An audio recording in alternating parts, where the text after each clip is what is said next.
ഇന്ന് അങ്ങനെ ഇരുന്നപ്പോൾ ഒരു ചിക്കൻ കറി ഉണ്ടാക്കിയാലോ എന്നൊരു തോന്നൽ. അതിന് വേണ്ട ചിക്കനല്ലേ, തൊട്ടടുത്ത ചിക്കൻ ഷോപ്പിൽ വിളിച്ച് കറി പീസസായിട്ട് സ്മോൾ പീസസായിട്ട് അരിഞ്ഞ് കൊടുത്തയക്കാൻ പറഞ്ഞു. ആ നേരം നോക്കി ഞാൻ സവാള നീളത്തിൽ അരിഞ്ഞു വെച്ചു, തക്കാളിയും കിഴങ്ങും എല്ലാം അരിഞ്ഞു വെച്ചു. ചിക്കൻ വന്നു കഴിഞ്ഞപ്പോൾ നല്ല വൃത്തിയായിട്ട് കഴുകി അതിൽ കുറച്ച് മസാലയൊക്കെ പുരട്ടി വെച്ചു, എന്നാലല്ലേ ഉപ്പ് എരിവൊക്കെ പിടിക്കുകയുള്ളൂ.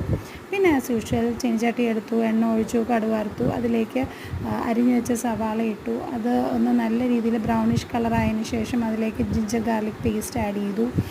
അത് നല്ലോണം വഴറ്റിയതിന് ശേഷം പൊടികളെല്ലാം ഞാനിട്ടു. മഞ്ഞൾപ്പൊടി, മുളക് പൊടി, മല്ലിപ്പൊടി, ചിക്കൻ മസാലപ്പൊടി എല്ലാം ഇട്ട് അതിൻ്റെ പച്ചമണം മാറിയതിന് ശേഷം അതിലേക്ക് അരിഞ്ഞു വെച്ച കിഴങ്ങും തക്കാളിയും കൂടെ ഇട്ട് അത് നല്ലോണം ഇളക്കിയതിന് ശേഷം പിന്നെ പുരട്ടി വെച്ച ചിക്കനും കൂടെ ഇട്ട് കുറച്ച് വെള്ളമൊക്കെ ഒഴിച്ച് ഒരു 20 മിനിറ്റ് തിളയ്ക്കുന്ന രീതിയിൽ ഞാൻ അടച്ചു വെച്ചു. അതിന് ശേഷം 20 മിനിറ്റ്സ് കഴിഞ്ഞ് ഞാൻ തുറന്നപ്പോഴത്തേക്കും നല്ല പീസസ് എല്ലാം നല്ല വെന്ത് റെഡിയായിട്ടിരിപ്പുണ്ട്. ഇറക്കുന്നതിന് തൊട്ട് മുന്നോടിയായിട്ട് ഞാൻ തേങ്ങാപ്പാലും കൂടെ ഒഴിച്ചു. എന്ത് എളുപ്പമാണ് വയ്ക്കാമെന്നറിയോ, ഒരു 1 hour മതി, ഓൾ സെറ്റ്.